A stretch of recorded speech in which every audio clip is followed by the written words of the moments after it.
Hi, everyone. Thank you so much for being here with us today. My name is Matt Hawkins. I am the co-director of Compassion in Politics, the think tank that tries to put compassion, cooperation, and inclusion at the heart of our politics here in the UK. And I'm delighted to be with you. I'm delighted to be joined by a wonderful panel who are going to help us work through some thorny issues today around changing the values of our politics. Firstly, just to say also a big thank you to Susie and Claire and all the team at KindFest who do such a wonderful job every year of bringing us together to really foreground and celebrate the importance of that essential value of kindness. As I said, we at Compassion in Politics, we try and take that value, some of the basic values that we all try and live by, kindness, compassion, inclusion, cooperation, and put them at the heart of our politics. And right now, I don't know how everyone else is feeling out there, but it feels like that mission is probably more urgent than ever. Our Home Secretary has launched quite an astonishing broadside against many communities within society that she is really responsible for serving. COVID inquiry has exposed, as if we really needed it, a reminder of some of the major flaws within our political system. And overseas, we are seeing the consequences of conflict and cruelty being made all too apparent. So we do have a very big job on our hands, but I know that we are in safe hands. So I'm going to introduce our panel for you, who are going to help us talk through some of, I suppose, the big question of how do we take some of these basic values that we live by and try and take them into the political space. I'm going to introduce the panel, as I say, and then we're going to dive straight into the main topics of conversation. So here with me today is Tom Brake, who was a Liberal Democrat MP from 1997 to 2019 and is now Director of Unlock Democracy. We have Jennifer Nadel, my own partner in crime. She is co-director of Compassion in Politics, a board member of the Global Compassion Coalition, and director of Compassionate Politics at the Centre for Compassion and Altruism Research and Education. And we have Oliver Robertson, who's head of witness and worship at the Quakers, where he works on the Truth and Integrity Project. I should say, anyone looking at us will realise that we are quite a male panel. We are missing Sally from Makes Votes Matter, who was unable to join us, sadly. So I do apologise for us slipping up there on representation. I hope you'll forgive us. So I've sort of set the scene a little bit in terms of some of the recent issues that we're dealing with, and I know will be present in many people's minds. And I'm going to come to you first, Tom, if that is okay, and just ask you, is this, you've been in politics, you've worked in Parliament, is what we're seeing at the moment truly unprecedented? We all often think that we're living in unprecedented times, and actually, if you take a big step back, you're not necessarily. Do you see it as something new? And if so, why is this happening? Why are we seeing this slippage in terms of the standards in our politics? It's probably not new. I think we could go back a few decades and find similar periods, perhaps 30, 40, 50 years ago, and find similar periods perhaps where there were some very outspoken politicians who were saying things that were distinctly unpalatable.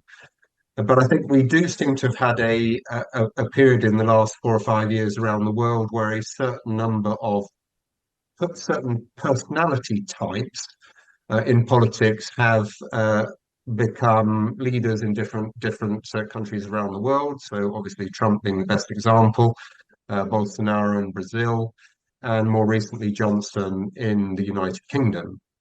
And I think in the UK context, I think one of the drivers of the difficulties we see in our politics today, with a Home Secretary proposing, for instance, stopping charities giving tents to the homeless. I think what we're seeing is that our political system, and in particular the voting system that we have, the first past the post voting system, means that a political party can potentially secure a majority of seats in the UK Parliament to do what it wants, but having only secured perhaps 35% of the vote. And that means that that political party, if it thinks it can win a majority, may devise a party political program that appeals to roughly just a third of the population and is probably quite deeply unpleasant to the other two thirds. But if they think they can win a majority on that basis, And I guess that may be what the Conservative Party, the polling that they're doing is telling them, that this agenda of perhaps attacking minorities, uh, yeah, uh, identifying people who are those responsible for the problems that we face is a way that could potentially win the majority in Parliament. So I think longer term, changing the voting system that we've got to a proportional system would actually force political parties to appeal to a wider audience, because they would know that potentially the number of people they could command support from would be much greater. And I think they'd have to offer a more moderate platform than the one that we see from certainly some government ministers at the moment. And thank you, Tom. And I suppose turning to you, Jennifer, similarly, you've obviously worked in and out of politics and in that space for many years and seen the changes that are happening. Is one of the things that, as Tom picks up on, one of the big issues seems to be just the divide and rule approach, the blaming, the stigmatization, stereotyping of particular groups. That feels like something that has heated up. Would you agree that that's become worse? And if so, again, why is that happening? What's the process that's leading to that? I think you're absolutely right. We have a very outmoded and archaic way of doing politics in this country, and it's predicated on conflict. If you look at how the House of Commons is laid out, it's two sword lengths distance apart. So it's predicated on conflict. We have the two sides raged against each other, and Prime Minister's questions really tells you all you need to know about how functional our political system is. And as Tom just said, one crucial part of that, and it's a shame that Sally isn't with us from Make Votes Matter, because one crucial part of that is the voting system that we have. We effectively have, one vote every 4 or 5 years, and whoever gets the majority, if they have a big enough majority, and this Conservative government does, can do whatever it wants without needing the support from anyone else. So we desperately need to reform the voting system that we have. But something has turned up the heat. So we have this conflict-based system, but in the time, I was a lobby reporter at the time of Margaret Thatcher, which ages me. And I can say that the things that I'm witnessing now have never happened. This is about the absence of any values. And we're discovering what happens when we rely on uncodified rules, on understandings, on conventions, on things where there's no enforceability and there's no accountability. And there isn't any other serious business or industry that would try and operate without enforceable rules of accountability. And so we really need to look at putting proper boundaries, proper rules in place, so that you can't just lie without consequence. You can't just misrepresent. And what we've seen at the COVID inquiry unfolding is really astonishing. The most senior civil servant begging the Prime Minister to sack the person in charge during the pandemic because they are lying, and nothing happening, absolute absence of accountability. But to go back to your question, what's causing it? For me, part of it is not, we have this archaic system, but then you add into it an absence of values. And, the reason why, you and I both talk about compassion is that along with compassion come values like honesty, like respect, like civility, like accountability, like inclusion, like kindness, like humanity. And those things have been systematically edged out of the political space. And that hasn't happened in isolation. It's a cultural move away from the we-based way of society that we inherited with the welfare state as a legacy of the Second World War, to a much more individualistic, competitive self-interest mode of operation that places everything on the individual. So the threads that bind us, the social contract, the things that help shore up those common and shared values, have been steadily eroded in the public space. Thank you, Jennifer. So yeah, multiple competing forces going on here that we're going to have to try and work through. Oliver, so as I understand it, the work that you've been doing with the Truth and Integrity project at the Quakers has been going in and trying to have some one-to-one meetings really with MPs to talk about many of these issues. I wonder how much you can share with us about their reflections. What are you learning from them about, again, those sorts of questions about why does this seem to be getting worse? Is there a futility within Parliament, a sense of futility within Parliament about changing all of this? I think that there's, among the people that we speak to, perhaps unsurprisingly because they want to speak to us about trying to change things for the better, then there is a degree of hope, a degree of sharing that what we see in public and in the most visible parts of the political space, like Prime Minister's questions, actually isn't necessarily representative of what happens the rest of the time or in other places.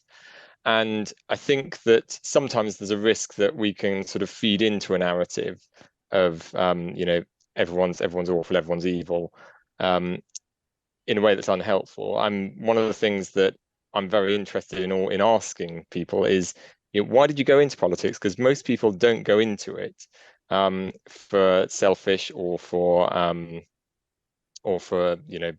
person or for money grabbing reasons. And so I think there's an element where we want to think about how you share, how you express to the public more what's the complexity around it, and also the connections that happen across parties as well as within them. But I also think there's something about, we were hearing a moment ago from Jennifer about the way that about this not happening in isolation and that sort of effort to get away from a we approach. And one of the things that as Quakers we want to do is to bring that back, because we recognise that there is connections between us all.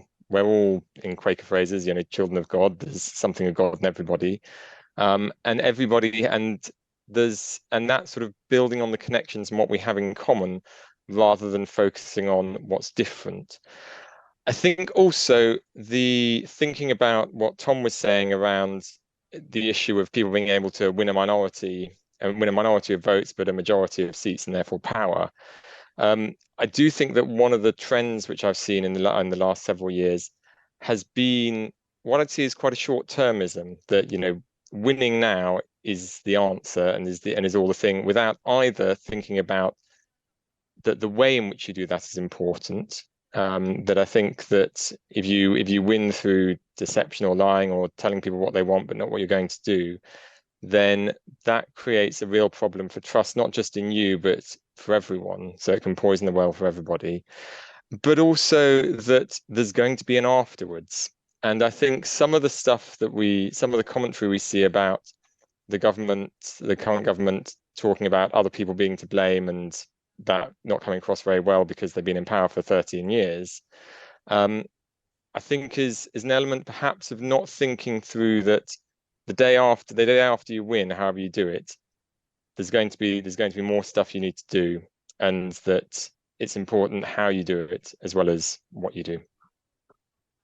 Thank you, Oliver. And that sort of brings up two, I guess, extra questions just at this point of the conversation. One is for you, Jennifer, around the role of the media in all of this, but I'll come to that in a second. Tom, in terms of Oliver's mentioning there about MPs who go into politics with very good intentions, and I think it is so important that we remember the vast majority do, and they try and hold on to those. You clearly have, even in leaving Parliament, you've gone on to sort of work for a pro-social organisation. What is it like when a new MP goes to Parliament, and what sort of forces are being placed upon them at that time? Well, I would just echo what Oliver has said, in that, from my experience, overwhelmingly, the MPs who go into politics do so for the right reasons. They want to make a contribution. They have a vision of what the UK could look like. People will not often necessarily share the vision that they have, but I think normally it's a principled position.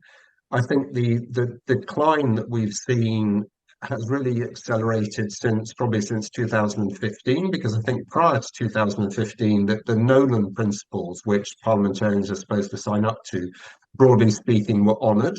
And prior to 2015, a minister who broke the ministerial code was guaranteed to be sacked. I think for whatever reason, since 2015, that position has changed. I mean, Oliver asked the question, why do people go into politics? And maybe we need to hear more from politicians about those reasons. I mean, when I went into politics, it's because I had concerns about two particular issues. One that I felt, and this is in the 1990s, in fact, in the 1980s, one, I felt that the environment wasn't an issue that we were treating seriously enough as a country. And two, because I was a pro-European, I wanted us to have a better relationship with the European Union. That's the reason why I went into politics. I think, unfortunately, again, I think as Oliver was saying, the often how politics is portrayed on the media is not very helpful. So yes, Prime Minister's Questions is a bear pit, but it's 30 minutes on a Wednesday once a week. The other hours and hours that are spent in select committees, for instance, where you'll have a cross-party group of MPs invariably coming up with a consensus or consensual report at the end of a process, making sensible suggestions, that is not as exciting as PMQs and therefore probably doesn't get quite as much exposure. But that is more like what the reality of Parliament is. So if people if the media portrays PMQs as what Parliament is about, then I think that doesn't help in terms of having an accurate picture of what politics is about. And just to pick up on something that Jennifer said, I think, yes, we do need to have perhaps reassert some ground rules in terms of how politics is conducted, both in terms of how politicians conduct themselves, but also more generally. And that's why, as an organisation, Unlock Democracy, we campaign for a written constitution where some of these issues could be enshrined in law and much greater clarity given over things like the relationship between central government and local government, between the government and whether it should or should not apply international law, for instance. And so, Jennifer, Tom,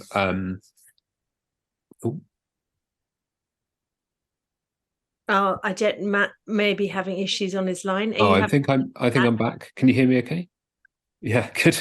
Don't know what was going on there. Sorry. Yeah. So, Tom mentioned there, Jennifer, about the role of the media, and I suppose this question around why have things got worse since 2015. Does the media have a major role to play, or is that sometimes slightly overplayed, and actually we need to be looking under the surface of what's going on in politics a bit more?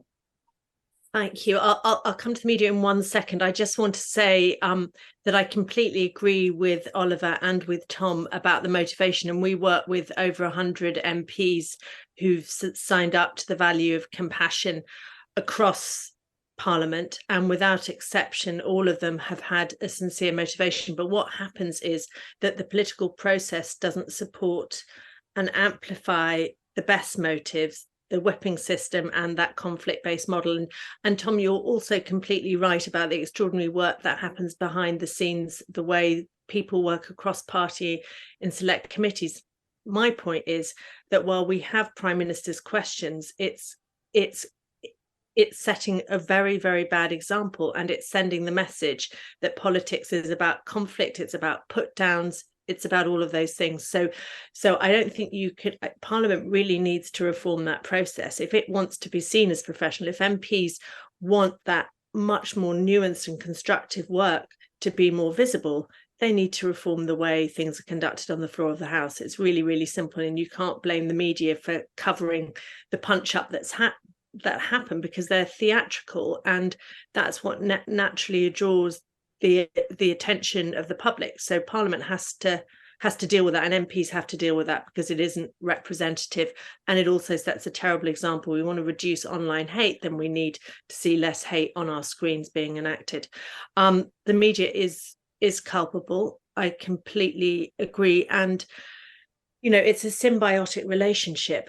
It's a really symbiotic relationship. What's unfortunately, the news media now has to compete for audiences in a way that it didn't 30 or 40 years ago. And if you want to compete for audiences, you need a story that's going to get eyeballs, that's going to get clicks, and that is often conflict based. Another kind of really deep issue with the media is the closeness between the media and the political class. The leading political commentators are all incredibly close to our political leadership and often consist of the same people. You know, there's a revolving door between the media and between politics and back again. And so the independent scrutiny that we really need tends not to happen there. And of course, more recently, again, we've had politicians really criticising the media, and the BBC, for example, having its licensed fee in jeopardy is another way of exerting political influence over the neutrality of the media. So it's all a mess. The media definitely have a role to play, and the media also have a responsibility in not stoking division. And there are some incredibly responsible journalists, but it's symbiotic, and the two have to reform hand in hand. Thank you, Jennifer. And I'm minded of the event that we did on the media and values in politics, and some of the journalists there just talking about the way that the media works now as well internally itself, with the drive for deadlines, and the journalists are rated on, you know, essentially on clickbait metrics. You know, I can see its own process there and how it fuels this up. So there is definitely a message here around not all aspects of politics are like this, and I think that is really important to remember. On the other hand, I think there would then be a danger of us saying, okay, well, actually, maybe it doesn't affect the public too much if Westminster behaves in this particular way. How is that going to actually impact on other people? To me, the example of the Home Secretary that you referenced, Tom, you know, whether she believes it or not, saying that people experiencing homelessness have made a lifestyle choice, is an example where that culture really does start to affect the way that we live. So I just wanted to maybe bring it now to the public and to voters. Why do you think the culture of our politics matters to us as individuals? And I'll go to you first, Oliver. I think it matters partly because it can be both a reflection and a guide for how the rest of us live and act our lives. You know, the last of the Nolan principles on standards in public life, which got mentioned earlier, is leadership. And I think that people can and do take a steer from those in positions of prominence and positions of power. I think also, though, that there can be an enormously empowering aspect to being able to participate, to take part, to be doing something. I think that and that can be done in small ways, just in your local life or community or the people that you know. For some people, like those in government, it can be done in very big ways. And I actually think that certainly what we want in the Quakers is lives where everyone can flourish, everyone can reach their full potential, that all the sort of gifts and skills that they have are able to be of use in the service of the community, of the world, and to build the world we want to see. And so I think that having a political system which, not just through the actions of politicians in a shows a good example, but also through the laws and the restrictions or permissions for what the rest of us can do, is really important. And I say that because one of the things we've seen a lot in recent years have been clampdowns on things like right to protest, about attacks on people who express particular views or want to protest about particular issues and not others. That's one of the things I think that's happening with the current Suella Braverman discussions. And actually, what we should be wanting is to enable the maximum possible space for people, for the public, to be able to share and express their views. I think sometimes people assume that the only ways, or the only legitimate ways for people to be able to participate in public life, is by either voting or by speaking in Parliament or in a newspaper article. And actually, I think that things like people doing things like going on protests and demonstrations, like we may well be seeing this weekend, is a way for people who don't have access to those ways of speaking out and contributing to public life to have other ways of doing it. And I think if you restrict or prevent people from being able to participate peacefully in public life, then that can increase frustration, it can increase disillusionment, and it's not something that we want to see. No, thank you, Oliver. And I think what it makes me think of as well is the sense that that kind of culture where you're obviously trying to stop other people essentially from creating an opposition voice is reflective perhaps of a sense of fear and threat that operates within the government itself. It's actually not a very happy place for them to be in if they feel that they have to clamp down on any form of dissent. It doesn't necessarily mean we're going to get the very best policies, open-minded sort of growth mindset policies, I suppose, to put it in a slightly psychological term. Which comes to Tom, you obviously started out by talking about the electoral system and how that creates this kind of winner takes all, but also invests a lot of power in the government. And what does that do for decision making in Parliament? Because I think one of the things that we always try and articulate is that kind of culture isn't very good for decision making when it comes to policy making, but it's not always very easy to articulate. So I might invite you to do a much better job than I have. I think the difficulty is that the decision making is left with a very small group of unrepresentative politicians. And it's not even necessarily the entirety of the political party that is in power that is represented in government. So you might actually end up with a clique of a clique, and therefore they're very unlikely to represent the widest range of views possible. So I think that's a major problem.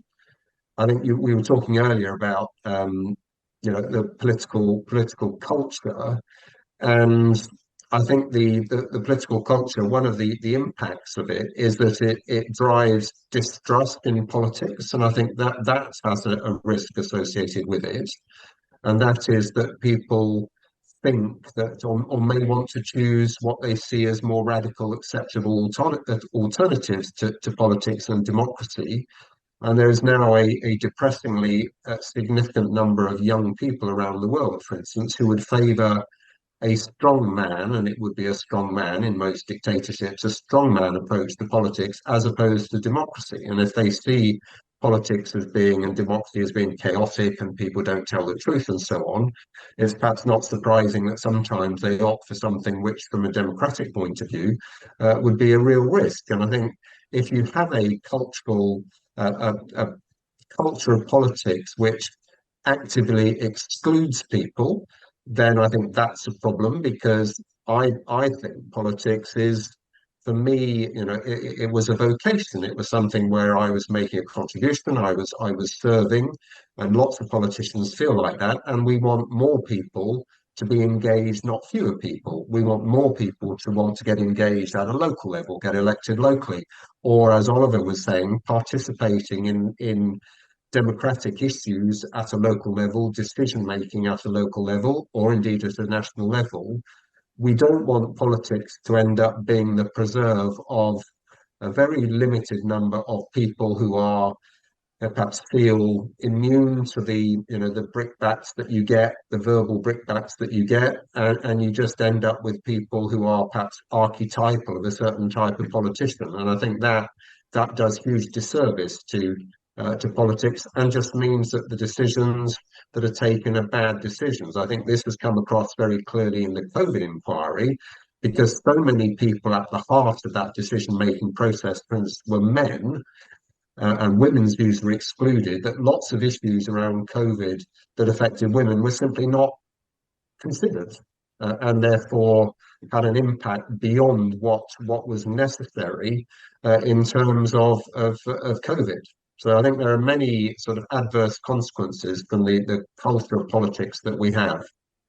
And thank you, Tom. And so that leads nicely to Jennifer, who I know we had some conversations maybe last week around those threads being picked up by the COVID inquiry about particularly the male macho culture in Downing Street. And I know that you wrote an article for us a while back for The Guardian about how, in your view, actually, having been a reporter in politics, worked in politics, and now working with Compassion in Politics, the sexist culture of Parliament has got worse. I just wondered if you wanted to comment on that. Yes, so 30 years ago, I did an article for The Guardian and for Women's Hour talking to female politicians, and I went back 30 years later and re-interviewed those who were still in politics, and without exception, they were all really clear that what they faced was nothing compared with what women face now. And that's really shocking, because at the time, all we thought was that we need more women in Parliament and there will be a cultural shift. And it's undoubtedly the case that we have got more women in Parliament, and that is good. But the culture has to change. We can't just put more women into a patriarchal system. And death threats, rape threats, MPs that we work with are in fear for their children's well-being. We do not have a healthy democracy if our representatives are scared of speaking out loud, because if they say things that are going to trigger an aggressive response, their children are in jeopardy. And those are very real views that I've had expressed from female members of Parliament. So this could not be more serious in terms of really trying to change the culture in which we operate. And I agree with Tom that 2015 probably marks the beginning of the slide to this new bottom. Please let it be the bottom that we are at now. And what's happened is that really extreme behaviors have become normalized, ways of relating to other people, ways of speaking about other people. Hate has become legitimized in a way that just didn't happen before. And part of that was the language around the Brexit referendum and the intensity, but really things that are happening in the public space now are completely extreme, and yet they're so quotidian now that we've become used to them. And that's important. And I just wanted to pick up on what Oliver said about, for me, politics is about the alleviation of avoidable suffering and making life better for all those citizens within the country. And all of us can play a role in that. And, I live in the Grenfell area in North Kensington in London, where we have extraordinary community activists that work across political divides to provide the solutions that their elected representatives, both locally and nationally, have completely failed to do. And for anyone who is feeling despair, frustration, alienation, probably the best antidote to that is to get involved, because the moment we start becoming active citizens, we step out of that passive victim, powerless psychological state of just watching things unfold. And the moment we start taking action, in no matter how small the way, we become part of the solution, and we get a sense of our own agency. And democracy depends on all of us valuing it, treasuring it, participating in it. And similarly, the improvement of our social fabric relies on all of us to do what we can in the way that we engage. The expression that keeps coming back to me at the moment is "not in my name."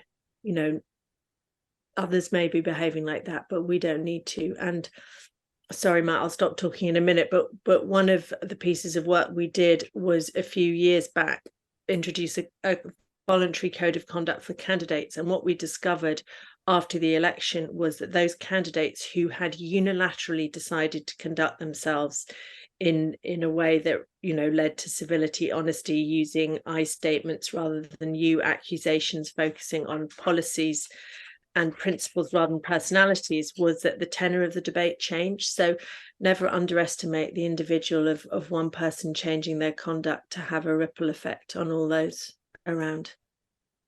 And I thank you, Jennifer. I do want to start moving us on to sort of I suppose solutions or actions that we can all take. But there's just one thing, Oliver, I wanted to pick up that had come through from what Jennifer was saying, which was around community involvement in politics. And one of the things I often wonder is if a lot of the sort of chaos and scrabbling around in politics, which seems to have become so common, is partly a response to the fact that actually politics doesn't have the levers, or certainly our political system doesn't really have the levers to deal with many of the major existential crises that we now face: climate change, a pandemic, as the COVID inquiry has revealed.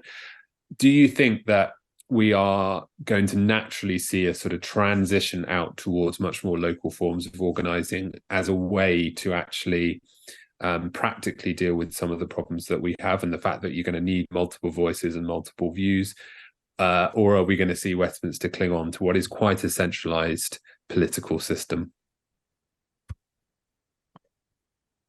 I mean, obviously, predicting the future is, you get it right and you're a genius, and if you don't, you're an idiot.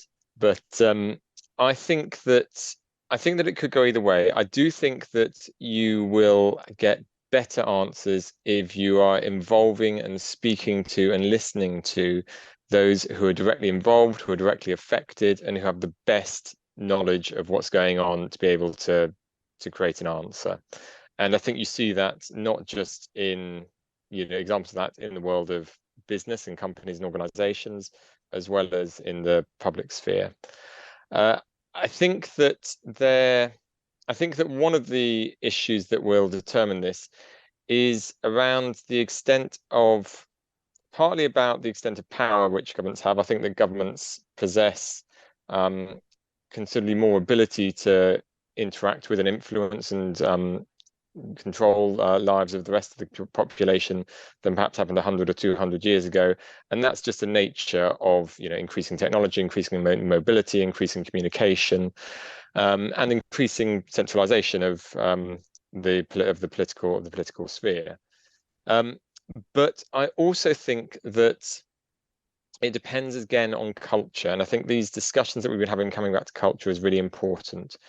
Because one of the things I think that we've seen with some of the approaches of government towards things like protest and dissent has been not just that we think we're right, but delegitimization of alternative views. And I think that's really dangerous for a robust political system. I mean, we're seeing that with things like the COVID inquiry. So I think that it's something which long term will not be an answer for government to continue to control and centralize. But I can also see that if you're feeling that you haven't got enough levers and enough power, then there may be a temptation to try to keep hold of the ones you think you have got. And so one of the things I think that's going to be incumbent on all of us is to support and uphold not just government to give up power, but also a certain tolerance of getting things wrong. One of the things I think is a big motivator is the fear of changing your mind or having to admit that something went wrong or didn't happen right, and and being able to move away from that so that people are more able to accept mistakes, I think is not just more healthy, but also more likely to mean that we'll have a sense about what's working, what's not, and what can go better next time. Or you can be completely strong-minded and then say if it goes wrong, it was somebody else's fault. I suppose that's always the other danger. So now getting more on towards solutions, and we've sort of loosely framed this conversation around the election that we're all expecting to happen probably towards the end of next year, and what can we do in the meantime leading up to that? What can we expect? What do we need to happen to start to, as Jennifer had said, hope that this is the bottom and start to move upwards in terms of standards? Tom, you've obviously mentioned, you've already outlined a proportional voting system and a written constitution. What else besides those two? I mean, I know that those two are pretty central to what you do, but are there other things that you want to see politicians pledging in the next 12 months? Just picking up on what Oliver has been saying, I hope that there'll be some really firm commitments given to devolving power. It was said earlier in this sort of webinar that the UK is probably the most centralised developed country anywhere in the world. And I think that's a real risk, because it means that politicians in Whitehall are taking decisions which actually should be taken by local communities.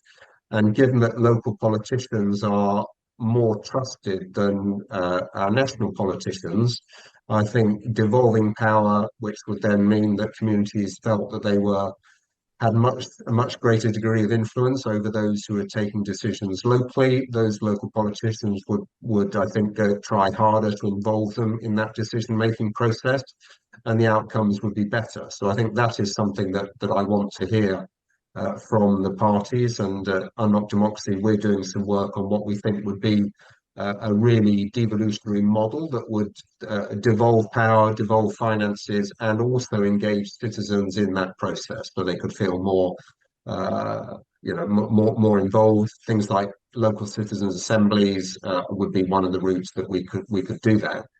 I think in terms of other things, what do I want to hear from politicians? Well, I think the sorts of measures that Compassion in Politics are arguing for in terms of commitments to conducting campaigns that are open, fair, honest,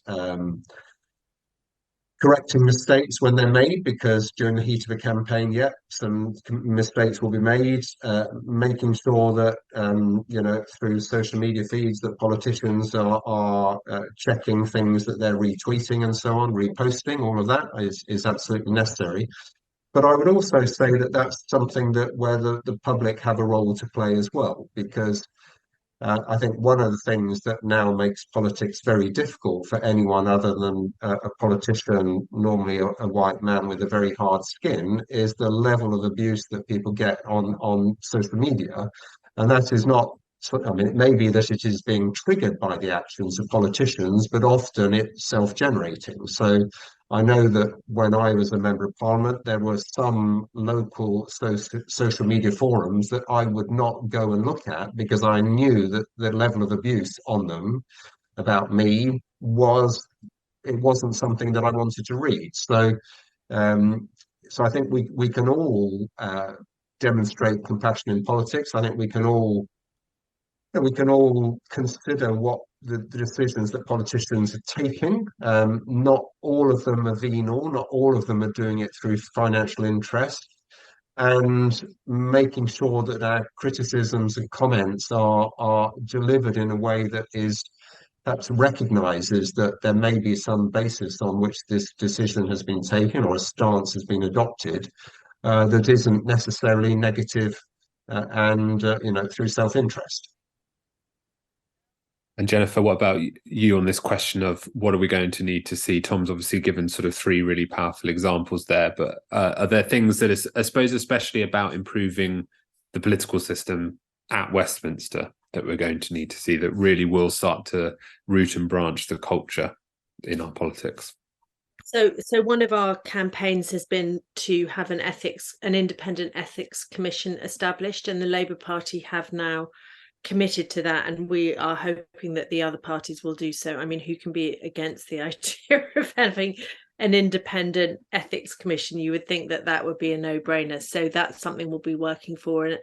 And as both Tom and Oliver have said, it really is down to all of us to patrol and protect our democracy. So in the new year, we'll be launching a coalition which we'd love everyone to get involved with. So do sign up on our website if you haven't already, compassioninpolitics.com, because all of us have to work together to try and raise the bar, as this event is called. It's called Raising the Bar. How can we clean up politics? How can we raise the bar? How can we create an environment where those forms of behaviour that are problematic are no longer acceptable? How can we play our part in monitoring and in calling to account those who are not observing basic social values like honesty, like civility, like inclusion?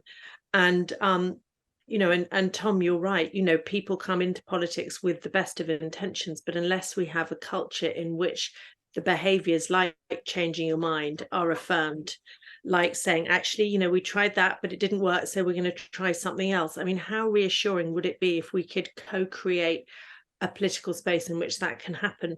And picking up on something you said, Matt, so much of this is about psychology, and psychology is really the elephant in the room in the political space, because our politics is in a deeply triggered state. And picking up on what Oliver said, most of us are in a fight or flight state, and when we're in a fight or flight state, biologically we can't access the part of our brain that allows for collaboration, for cooperation, for nuance. So we need to work collectively to try and reduce that level of conflict, reduce that level of triggerness, to try and create increased psychological safety, because that is the space in which it can happen. And also plurality is a really important part of that. You know, Oliver, you highlighted something that is absolutely terrifying that's happening in our country at the moment, which is the restrictions on the right to protest. I don't know how many people have been following the imprisonment of climate change people who simply sit outside a courtroom reminding jurors without even speaking that they can make their own decision in a case, and those people are being arrested. I mean, this is absolutely spine-chillingly terrifying, and all of us have to show up and try and show that that's not how we want our country to be run. And Oliver, the work that you're doing, Truth and Integrity, obviously that as that says is focused on honesty, I suppose, and transparency. Are there specific things that you will be hoping that might get pushed to the front of the debate over the next 12 months that relates, specifically to improving honesty in politics? There's, I think, both a matter of the issues and the topics that are raised, and also about the culture and the way that things are done. So in terms of the issues, then not everything that we want to look at has the heading of truth and integrity, although that's clearly an important part of it.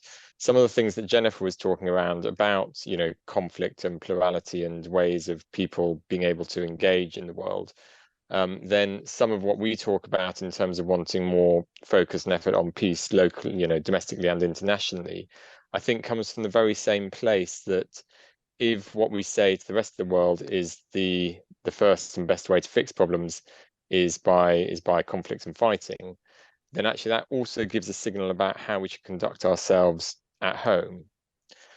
I think there's also something I was also interested to hear, I think also about the work around protest. I think also how we treat minorities, people who think differently from us, so particularly around migration at the moment. I think that's important, not just in itself, but also what it says about how we as a country, how compassionate we are, how supportive we are of people who say that they're in need, that they need our help, and that they want to come and be part of our community and contribute to it.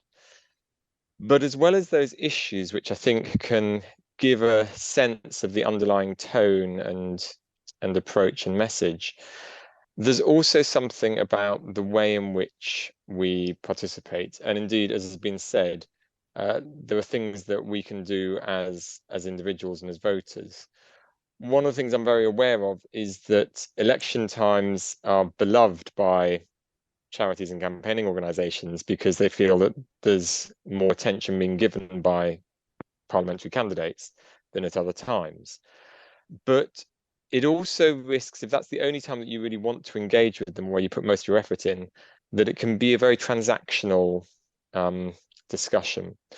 And that there's something about, if we want people after they win to continue to hold to the values that they go in with, and the values that we want to see around compassion, around truth and integrity, then maybe we need to think about what's our ongoing relationship and supportive relationship, as well as challenging, to the people who have won the election and who are there in Parliament, whether they're either new and getting to grips with new institution, new ways of working, all the different pressures that we've heard about already from Tom, or whether they're people who've been there for a long time, and it's important to continue to support and uphold them, and the strength that you can have from really knowing and understanding a system and how to use it for good, and for the best.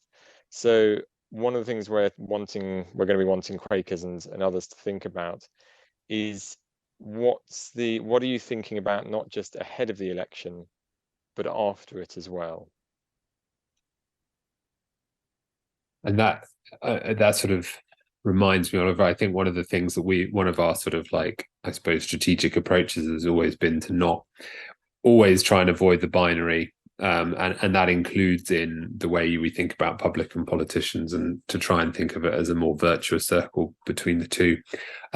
Just coming now back to Jennifer, you introduced there, did a little name drop for the sort of coalition that we're hoping to pull together with other members of this panel in the new year.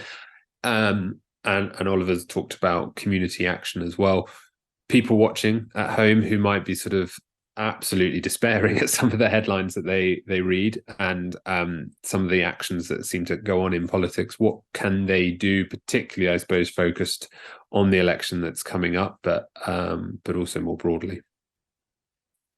Oliver talked about this moment of opportunity we have in an election when suddenly our politicians want to listen to us because they need our vote.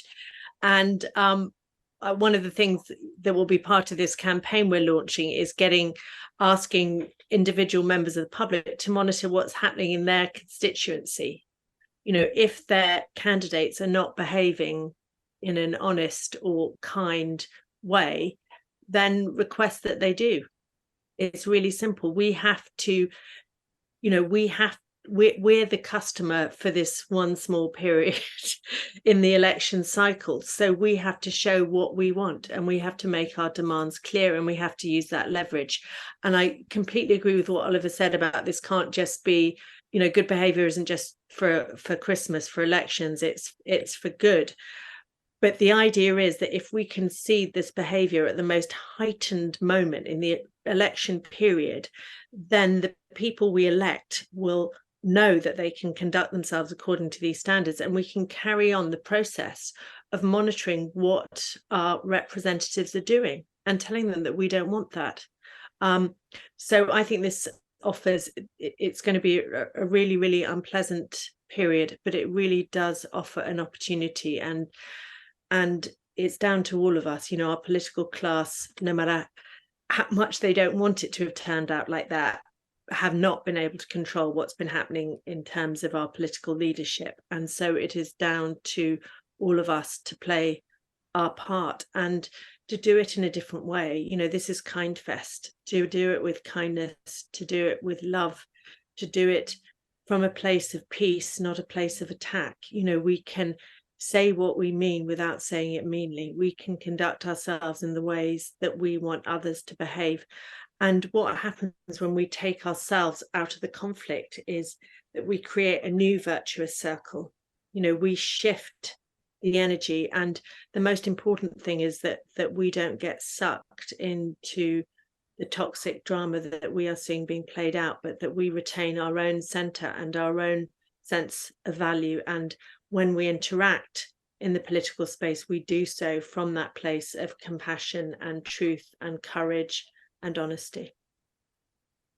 Wonderful. Thank you, Jennifer. So we've got down to the last 6 minutes. So what I want to do is just give everyone the opportunity to I suppose, do a sort of closing remarks, anything that you feel that you wanted to mention that you haven't had a chance to, or if you want to just comment on anything anyone else has said.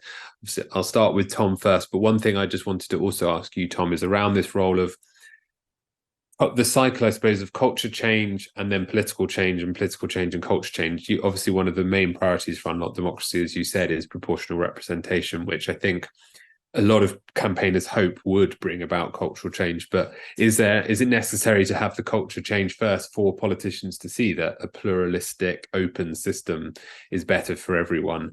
Where does that sort of cycle start and end, which presumably it never really does? But also any other further remarks you want to make, and then after Tom's spoken, if you want to go, Jennifer, and then Oliver. Thanks, Matt. So I think for PR to happen, which I think will drive that political cultural change, I think what we need to be able to demonstrate is public support for that political change to happen, because I think that is what is then going to drive politicians accepting that proportional representation is what they want to deliver. So I think the two things are, they're not going to one's not going to happen without the other. In terms of any concluding remarks, I think that this has been a very productive discussion. Very pleased that Unlock Democracy we want to work with Compassion in Politics to try to drive this this agenda. In terms of influencing politicians, particularly if it's in relation to their manifestos, then we have very little time in which to do that. And frankly, if we haven't tried to exert influence before the end of this year, I think pretty much the manifestos will be locked down. So the window is fast closing. But I think in the run up to and during the general election campaign, I think we all need to be very active in holding politicians to account in a civil and perhaps humorous way. And we then need to carry on doing that after the general election, because it may be that exciting promises are made in manifestos. They don't always necessarily translate into action and policy change once the government is elected. So after general election, then I think equally whatever the government is, needs to be held to account in a civil manner in terms of delivering any manifesto promises that is made in relation to democratic reforms and conducting politics in a different way. So thank you, Matt. Thank you very much, Tom. Jennifer? I guess my closing thought is a reminder, really, that we now have a staggering 3.5 million people in this country in destitution. I mean, it beggars belief. We're the 6th richest nation in the world, and we have 3.5 million people in destitution. 1 million of them are children. So how are we going to deal with that? We're not going to deal with this through the binary system that we've got at the moment. And so, yes, electoral reform, put that at the top of your wish list, but also when you engage with your political leaders, tell them that they've forgotten what politics is about. Tell them that what matters is the alleviation of avoidable suffering, and that compassion is not weak. It takes courage to display the behaviors that compassion requires. It takes courage to say, I made a mistake, or I'm wrong, or I don't know, or I care, or I love. Those things take courage. So I just want to finish with a quote from an American civil rights campaigner called Marion Edelman Wright, which is, enough fleas biting strategically can make even the biggest elephant and even the biggest nation change its direction. So we all have to be committed. We have to be strategic, and we have to believe that together, collectively, the majority of us in this country who want these changes can make it happen. But we have to be those fleas, and we have to be persistent and not let up. All to access your inner flea. And Oliver, you have the closing minute or so. Thank you. I think that a lot of what's been said around the way in which things are done, as well as what is done, is really important. We definitely need the structures in place in politics to enable and promote compassion, kindness, the other values that we've been talking about here at KindFest. But we also need to build the culture of that, and we can all be part of that. You know, kindness and love matter to people, whether or not they talk about them.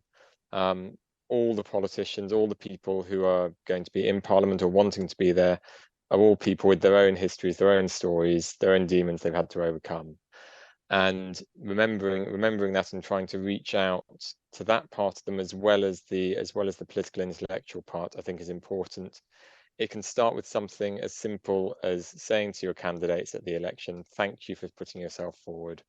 Thank you for trying to be part of public life in this country. There is much more that can be done, but there's always a first step, and that might be a simple first one we could all take. Thank you, Oliver. Thank you, everyone, for wonderful discussion, and everyone who was out there watching. I hope you all enjoy the remainder of KindFest today and go well into the weekend. Thank you.